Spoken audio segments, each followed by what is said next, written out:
अस्सलाम वालेकुम dear students. आज हम वेलोसिटी के बारे में पढ़ेंगे। ये बहुत ही इम्पोर्टेंट और बेसिक टॉपिक है। पहले हम वेलोसिटी को डिफाइन करेंगे, उसके जो कुछ बैकग्राउंड स्टडी वो हम आगे लेकर आएंगे और उसके बाद जो है ना ये फोर एवरेज वेलोसिटी के ऊपर फोर एमसीक्यूज है, ट्रिकी एमसीक्यूज है। तो इंशाल्लाह हम एंड में इसको फिर डिस्कस करेंगे।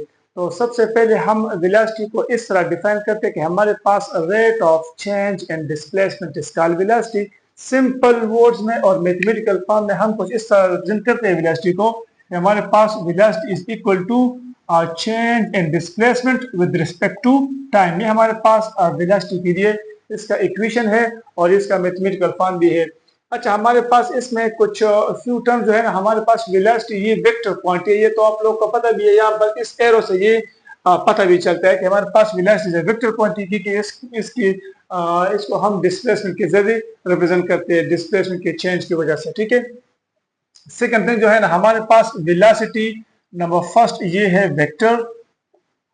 नंबर सेकंड जो है ना, इसमें ये हमारे पास वेलोसिटी ये पॉजिटिव भी हो सकती है, नेगेटिव भी हो सकती है और जीरो भी। It can be positive, negative और जीरो। अच्छा, इसकी जो पॉजिटिव, नेगेटिव और जो जीरो कंसेप्ट है वो कुछ इस तरह है कि फॉर एग्जांपल अगर हमारे पास ये आपके पास एंडिंग पॉइंट है और यहाँ से आपने जर्नी स्टार्ट करनी है, आपके पास एंडिंग पॉइंट यहाँ से आपने स्टार्ट लेनी है।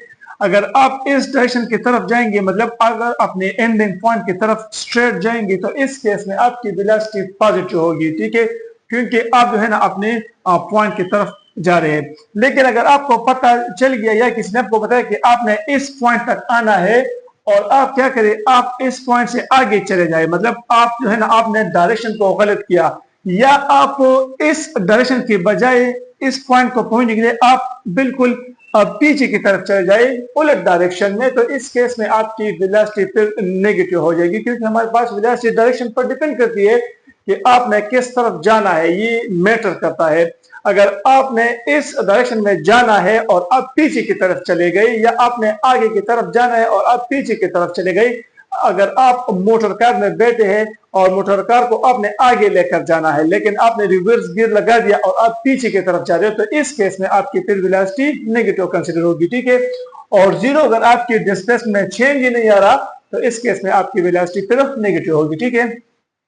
अच्छा, ये तो वेलोसिटी के हवाले से हमारे कुछ इंफॉर्मेशन थी। अच्छा, अब अगर हम हमारे पास अगर एक बॉडी है वो equal displacement in equal interval of time में कवर कर रही है, तो इस केस में हमारे पास वेलोसिटी फिर यूनिफॉर्म होगी। ठीक है। और अगर वो डिफरेंट डिस्प्लेसमेंट डिफरेंट टाइम में कवर कर रही है, तो इस केस में हम फिर एवरेज वेलोसिटी लेते हैं। और किसी भी पॉइंट पर अगर हम वेलोसिटी को मालूम करना चाहते हैं तो उसको हम कहते हैं इंस्टेंटेनियस वेलोसिटी। हम इस तरह डिफाइन करते हैं कि velocity at any instant of time is called instantaneous velocity. ठीक है। अच्छा, अब हमारे पास जो एवरेज वेलोसिटी है इसमें बहुत ही कंफ्यूजन है और इसमें कुछ ट्रिकी पॉइंट भी है, उसको आज हम डिस्कस करेंगे इस फोर एमसीक्यूज को। ठीक है। इस फोर एमसीक्यूज को हम कल हल करेंगे, एवरेज वेलोसिटी से रिलेटेड है। ठीक है। और इसको हम डिफरेंट फार्मूले से सॉल्व करेंगे। पहले आप ये समझ लें कि अगर आपके पास डिस्प्लेसमेंट, अगर एक बॉडी मुख्तलिफ डिस्प्लेसमेंट कवर कर रही है, डिफरेंट डिस्प्लेसमेंट, जो डिस्प्लेसमेंट की वैल्यू अगर डिफरेंट हो, for example first 30 metre and the second फिर 40 मीटर, तो अगर डिफरेंट डिस्प्लेसमेंट है और डिफरेंट टाइम में वो कवर कर रही है, तो इस केस में हम फिर ये फार्मूला इस्तेमाल करेंगे एवरेज वेलोसिटी के लिए, d1 plus d2 divide by t1 plus t2। अगर हमारे पास displacement d1 is not equal to d2, displacement भी डिफरेंट है और टाइम जो वो टेकन कर रहा है, टाइम कंज्यूम कर रहा है, वो भी डिफरेंट है, तो ये वाला हम फार्मूला यूज करेंगे। अब अगर आपके पास ऐसा भी हो सकता है कि आपके पास जो है ना वेलोसिटी मेंशन हो, डायरेक्ट डिफरेंट वेलोसिटीज मेंशन हो और आपसे कहते हैं कि इसकी एवरेज मालूम करें, तो फिर हम ये फार्मूला इस तरह हम ये चार फार्मूले स्टेप बाय स्टेप इसको यूज करेंगे। और तो हम पहले न्यूमेरिकल को सॉल्व करेंगे एमसीक्यूज को, और ऊपर से मैं आपको फार्मूला भी समझा दूंगा, तो आपको जो है ना वो कंसेप्ट जो है ना वो क्लियर हो जाएंगे इस हवाले से।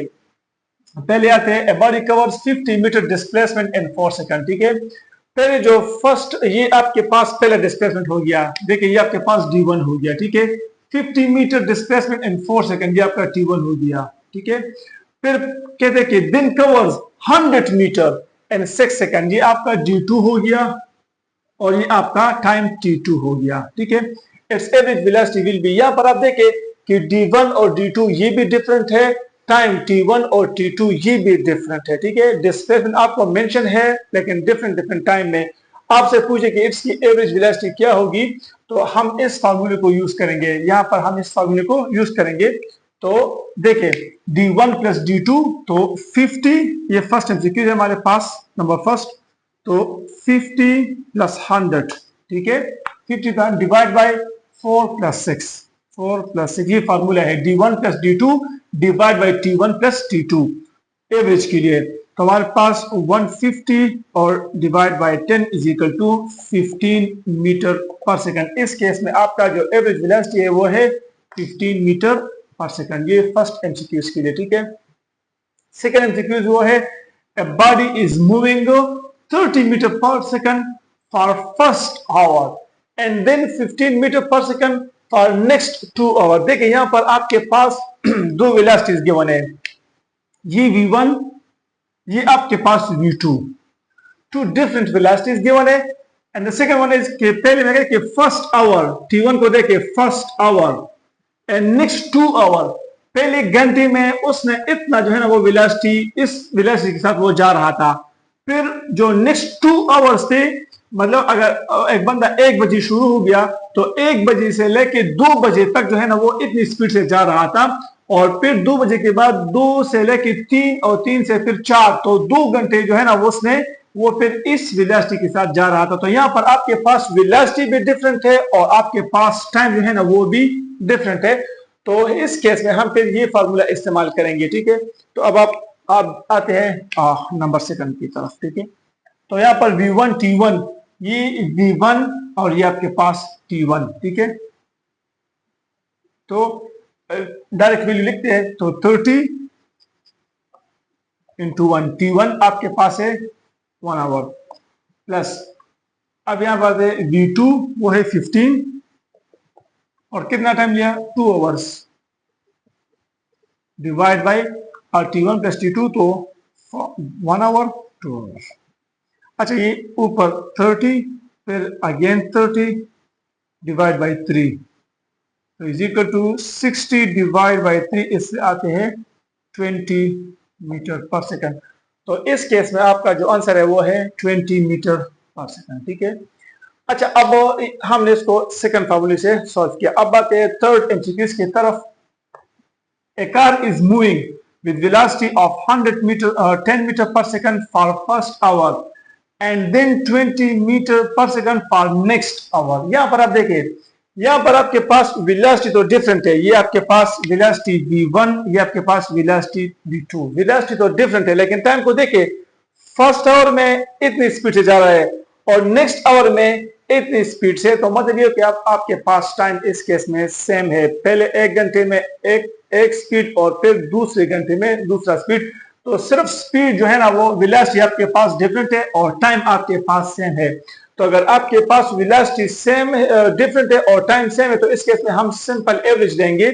और न्यूमेरिकल नंबर 3, एमसीक्यू नंबर 3 की तरफ आते हैं। हम सिंपल वेलोसिटी को जमा करेंगे v1 प्लस v2 10 प्लस 20, और चूंकि दो वेलोसिटीज है तो हम सिंपल उसको 2 पर डिवाइड करेंगे, 2 इज इक्वल टू, तो इससे 30 divide by 2 is equal to 15 metre पर सेकंड। ये आपके पास आंसर आ गया 15 मीटर पर सेकंड, ठीक है।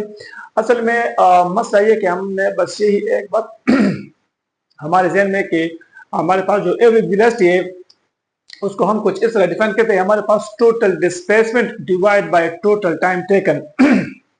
तो ये तो सबसे सिंपलेस्ट केस है, total displacement divide by total time taken. कभी कभार एमडीकेट में इस तरह के एमसीक्यूज आते हैं कि वहां पर आपको डिस्प्लेसमेंट मेंशन नहीं होता, वहां पर आपको डायरेक्ट वेलोसिटीज मेंशन होते हैं, कभी टाइम सेम कभी टाइम डिफरेंट। तो इसलिए हमारे पास एवरेज वेलोसिटी के मुख्तलिफ जो है ना वो फार्मूलेज है। सिर्फ ये एक फार्मूले तो सिंपलेस्ट केस है, बाकी आपके पास मुख्तलिफ कंडीशंस आ सकती है, ठीक है। तो इसलिए हमारे पास ये 4 फार्मूलेज है और डिफरेंट कंडीशंस। अब हम आते हैं नंबर 4 की तरफ। यहां पर आप देखें, let a body covers 100 metre displacement. एक बॉडी ने एक कार ने 100 मीटर डिस्प्लेसमेंट कवर किया, ठीक है। अब बताते हैं कि but half displacement with 10 metre पर second and next half with 20 metre पर सेकंड। सिंपल सी बात है कि आपके पास ये टोटल डिस्प्लेसमेंट है, यहां से गाड़ी यहां तक आई है टोटल 100 मीटर डिस्प्लेसमेंट कवर करके। कंडीशन और न्यूमेरिकल में बता रहा है कि पहले यहां तक, मतलब पहले जो 50 मीटर है उसने इसको 10 मीटर पर सेकंड के साथ वेलोसिटी, यहां पर वेलोसिटी आपके पास है 10 मीटर पर सेकंड, यहां से लेके यहां तक जो डिस्प्लेसमेंट कवर किया वो 10 मीटर पर सेकंड वेलोसिटी के साथ कवर किया। और ये जो बाकी जो डिस्प्लेसमेंट रहता है 50 मीटर उसको 20 मीटर पर सेकंड के साथ उसने ये कवर किया। तो यहां पर आपके पास डिस्प्लेसमेंट सेम है लेकिन आपके पास वेलोसिटी डिफरेंट है, ठीक है। तो हम ये फार्मूला इस्तेमाल करेंगे कि जब आपके पास डिस्प्लेसमेंट सेम हो और वेलोसिटी डिफरेंट हो तो हम ये फार्मूला इस्तेमाल करेंगे। तो न्यूमेरिकल नंबर 4 के लिए हम इस तरह आएंगे कि हमारे पास 2v1 फर्स्ट वेलोसिटी 10 है तो 10 लिख लेंगे, v2 आपके पास है 20 मीटर पर सेकंड तो हम 20 लिख लेंगे, और v1 प्लस v2 तो 10 प्लस 20 इज इक्वल टू, तो ऐसे हमारे पास आ जाएगा 400 ऊपर 400 और नीचे आ जाएगा आपके पास 30, ठीक है। ये कैंसिल आउट 40 डिवाइड बाई 3, हम इसको अगर सॉल्व कर लेंगे तो हमारे पास आ जाएगा 3 1 3 और 3 3 9 और अगेन 13.3। इससे आपके पास एवरेज वेलोसिटी आ जाएगा 13.3 मीटर पर सेकंड, ठीक है। तो ये कुछ एमसीक्यूज थे, इंपॉर्टेंट भी थे और ट्रिकी वेलोसिटी के ऊपर, ठीक है। तो आप इसका प्रैक्टिस कर लें और अगर आपको इस तरह का एमसीक्यूज आ जाए तो आपने इस 4 फार्मूला ये आप अपने जहन में नोट कर ले, आपने इस फार्मूले को यूज करना है, ठीक है। अल्लाह।